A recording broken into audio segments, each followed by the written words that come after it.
안녕하세요 여러분, 보스입니다. 이번 시간에는 회원분들에게만 공개하는 동력학 영상 1편부터 시작해서 1편에서는 모델링과 더불어 FNM에 대한 기초적인 개념을 완벽하게 잡고 들어가는 식으로 진행을 해볼게요. 일단 이러한 물체가 있는데, 이 물체는 보시다시피 정지에 있죠. 정지에 있는 물체는 속력이 0이에요. 속도는 속력을 가지는 벡터지만 일단 속력, 속도 구별하지 않고 일단 속도라고 할게요. 그럼 속도가 0이죠.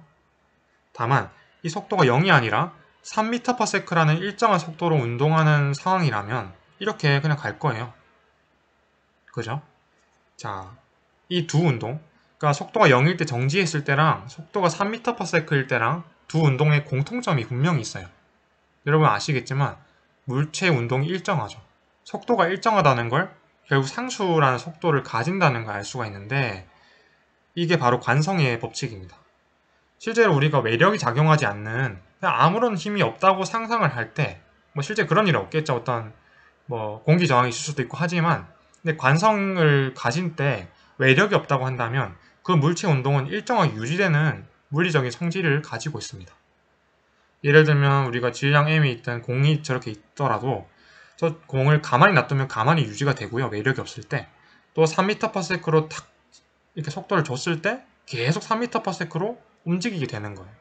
그게 바로 관성입니다. 그런 질량 m을 가지는 물체는 모든 경우에 관성을 갖는데, 그 관성을 가짐에도 불구하고 물체의 운동을 변화시키는 게 바로 가속도예요. 그런 가속도의 개념을 이렇게 이해하시는 게 좋습니다.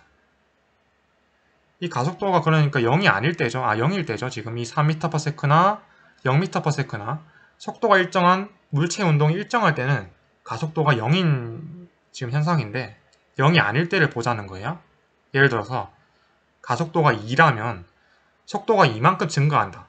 가속도의 개념은 속도에 더할 가짜 써서 가속도, 더해진다는 의미니까 속도가 1초 뒤에는 5m/s가 되고 2초 뒤에는 7m/s가 되죠. 뭐 다른 말로 해서 5m/s에 1초가 지나면 속도가 2 더해져서 7m/s가 된다는 게 이 가속도의 개념이에요. 결국에는 그래서 단위가 m/s에 분모의 세크가 한 번 더 붙는, 그죠? 속도를 한 번 더 나눠주는 그런 식으로 되는 거니까 우리가 흔히 아는 m/s 제곱이 가속도의 개념이 그러한 공식의 단위가 되는 거죠. 좀 더 볼게요. 이 물체 질량 m을 가진 게 결국에는 어떤 힘을 받는다 상상해 볼게요. 이번에 힘이에요. 힘을 받는다면 그래도 물체의 운동이 변화되겠죠. 원래 관성을 가지면서 정지되거나 아니면 초기 속도로 계속 똑같이 일정하게 운동하거나 그건데, 그거를 깨트리는, 조금 그럼에도 불구하고 변화를 시키는 게 바로 힘이에요. 근데 방금 설명드렸다시피 아까 제가 계속 이렇게 기초를 설명드렸다시피 그거는 가속도의 개념과 같아요. 가속도도 물체 운동을 변화시키는, 속도를 변화시키는 거기 때문에 물리적 의미는 같죠. 그럼 이 등식으로 표현할 수는 없을까 해서 만들어진 게 뉴턴 제2법칙입니다. 그러니까 F1ma라는 공식, 이러한 물리적인 경우를 기술하는 게 되겠죠. 보통 거시적인 고전역학에서는 이게 무조건 맞아떨어지는 완벽한 식이 되기 때문에 우리가 이 식을 스터디하는 겁니다. 방금 관성의 법칙은 뉴턴 제1법칙이고 이 F1ma는 뉴턴 제2법칙으로 불리는 거지만, 그런 용어보다도 공식을 F1ma라는 걸 잘 이해하시면 좋겠죠. 보시면 아시겠지만 이 라지 F라는 벡터랑 가속도 벡터는 질량 m이 상수일 때 이렇게 어떤 평행한 벡터가 되는 거죠. 가속도의 방향과 힘의 방향은 같습니다. 그러면 가속도, 즉 힘이 이 왼쪽 방향이라면, 그러니까 오른쪽으로 진행을 하려고 하는 상황인데 왼쪽 방향으로 힘이 작용한다. 예를 들면 이렇게 땅이 있을 때 마찰력이 작용하는 경우를 예로 들 수가 있겠죠. 그러면 t는 0일 때 v0라는 속력을 가졌어도 그 v0라는 속력으로 계속 나아가지 않고 이번에 반대 방향으로 가속도를 가지니까 가다가 멈출 거예요. 이 이유가 뭐죠? 그렇죠. 가속도를 가지는데 대신에 음의 가속도, 음의 속도가 더해진다? 그 말은 음의 그런 결국 속도가 감소한다는 의미가 되는 거예요. 그래서 이 힘의 방향에 따라서 이 속도가 줄어드냐 늘어나냐가 달라지기 때문에 그래서 벡터로서 표현할 수가 있는 거예요.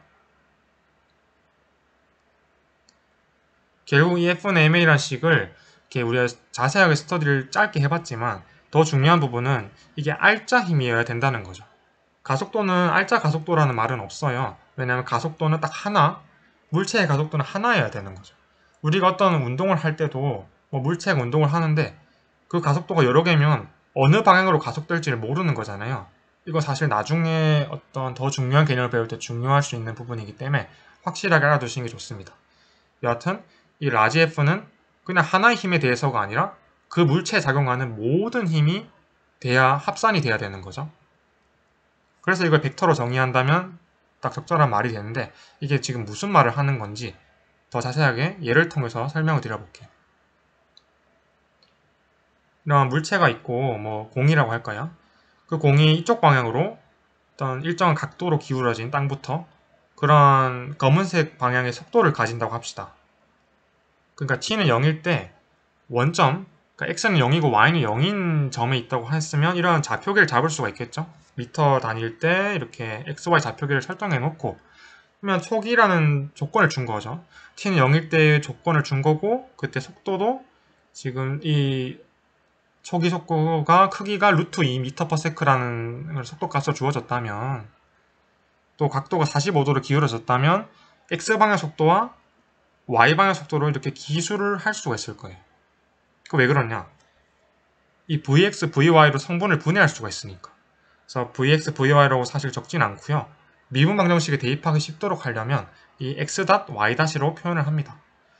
왜냐하면 변이를 한번 미분한 게 속도고 속도를 한번 미분한 게 가속도니까 그러니까 변이를 한번 미분한 건 x와 y가 변이니까요. 그 위치가 되니까 그걸 한번 미분하면 시간에 대한 미분은 dt로 이렇게 점을 하나 찍는 거죠. 그래서 x-은 1, y-은 1로 표현할 수 있을 겁니다. 왜 그러냐? 루트 2m/s로 45도의 각도를 기울어져서 초기 속도를 가지는 건데 그거는 x방향을 분해하면 코사인 45도 곱해주면 되죠. 삼각비 아시죠? 그래서 그걸 이용하시면 코사인 45도는 루트 2분의 1, 사인 45도 루트 2분의 1이니까 각각 x방향, y방향 성분 속도가 1m/s가 되는 거죠. 자, 그럼 모든 모델링이 이제 시작을 해볼 때예요. 사실 이 그냥 공을 땅바닥에서 이제 45도 기울어진 각도로 이렇게 던진다고 했을 때 그 던져진 공이 사실 관성의 법칙에 따르면 계속 뻗어나가가지고 45도 방향으로 계속 가면서 결국에는 블랙홀에 도달하게 되겠죠. 사실 그런 상황이 안 생긴다는 건 우리가 알고 있죠. 왜냐? 중력이 작용하니까. 이미 그래서 우리는 힘의 법칙을 알고 있는 건 다름이 없어요. 하지만 이러한 걸 모델링을 통해서 진짜 궤적을 시간에 대한 함수로 만들어 보자 라는 거예요. 그게 바로 모델링이에요. 그래서 이 합산된 힘, 그러니까 알짜 힘, 모든 게 상쇄되고 나머지 힘이 시그마, 그러니까 합산된 힘, 알짜 힘 F였는데 지금 힘이 mg밖에 작용 안 하죠. 중력밖에 작용을 안 하니까 공기 저항을 일단은 무시하고 mg라는 힘만 작용한다면 y방향 힘인 mg만 작용하니까 그게 가속도를 만드는 게 되겠죠.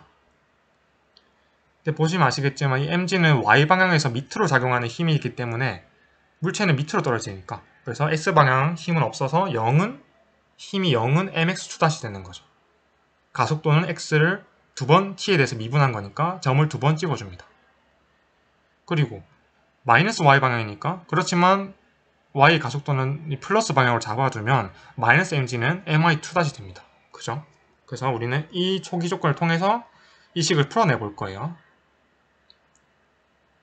사실 풀긴 쉽죠. 한번 풀어볼까요? 이 mx2-0이라는 건 이걸 양변을 두 번 적분해주면 되겠죠. 사실 미분 방정식은 제가 저를 알고 지금 멤버십을 가입해 주신 거기 때문에 재생 목록 아시겠지만 그걸 참고 안 하시더라도 오늘 미분 방정식은 쉽게 풀 수가 있는 게 그냥 양변 적분 계속 해주면 돼요. 이거 적분해주면 일단 이 x2-0이라는 말이랑 같고요. m을 나눠주면 양변에 그리고 적분해주면 x-c인데 위에 동그라미 쳐놓은 것처럼 x-은 1이니까 t는 0일 때 양변에 t는 0을 대입해주면 c가 1이 될 수밖에 없을 거예요. 그죠? 그리고 한 번 더 적분해주면 1을 적분해주면 t가 되고 적분상수 k가 붙는데 이번엔 또 x는 0일 때 t는 0일 때 x는 0이었으니까 양변에 t는 0을 대입해주면 0은 0 플러스 k 결국 k가 0이 될 수밖에 없겠죠. 이렇게 해서 x가 45도로 기울어진 각도로 던졌을 때 모델링을 해서 미분 방정식을 풀어보니 결국에는 시간 t에 대해서 개수 1인 1차 함수로서 증가를 하는 변이가 되겠구나. 그리고 이 mi2닷은 -mg가 되겠죠. 근데 m을 약분해주면 y2닷은 -g가 될 거고요. 또한 y-닷은 -gt 플러스 a가 될 겁니다. 여기서 중요한 게, 자, 이게 왜 그렇게 될까요? 자, y2닷은 -g가 되는데 여기 적분해주면 t가 하나 더 붙고 적분상수가 붙는 건데, t는 0을 대입해주면 좌변은 지금 세 번째 동그라미에 의해서 1이 되고 우변은 a가 되니까 a는 1이 되죠. 그죠? 혹시 헷갈리시는 부분 있으면 언제든지 질문 주시면 됩니다. 자, 이걸 한 번 더 적분하면 이렇게 되겠죠. 자, 여기서 이렇게. 근데 적분상수 d가 한 번 더 붙는데 이번에는 네 번째 동그라미에 의해서 t는 0일 때 y는 0이라는 조건을 이용해서 왼쪽에 t는 0 대입해주고 그럼 0 되죠? 오른쪽에 t는 0을 대입하면 d가 0이 된다는 걸 알 수 있어요. 결국은 우리는 이러한 궤도를 시간적으로도 구해낼 수가 있는 걸 다시 보면 여기서 이렇게 t에 대한 시간을 구함으로써 x에 대한 식 그리고 y에 대한 식을 구할 수가 있었네요. 결국 이 힘이 t에 대한 시간에 따라서 변하는 함수든 간에 또 나중에 스터디 하겠지만 속도에 대해서 변할 수도 있거든요. 어쨌든 간에 이 f가 ma가 되려면 그 가속도는 각각 벡터가 돼야 되고 힘도 벡터가 돼야 되고 알짜 힘, 나중에는 한물체에 대해서 여러 가지 힘이 작용할 수가 있기 때문에 이 벡터합을 다 계산해 주셔야 돼요. 그러고 나서 모델링을 해주시는 게 더 빠릅니다. 그래서 그러한 경우도 제가 차차 설명을 드리도록 할 테니까 기대를 부탁드립니다. 네, 여기까지 마무리하고 다음 영상을 또 제가 제작을 해볼게요. 네, 항상 감사합니다.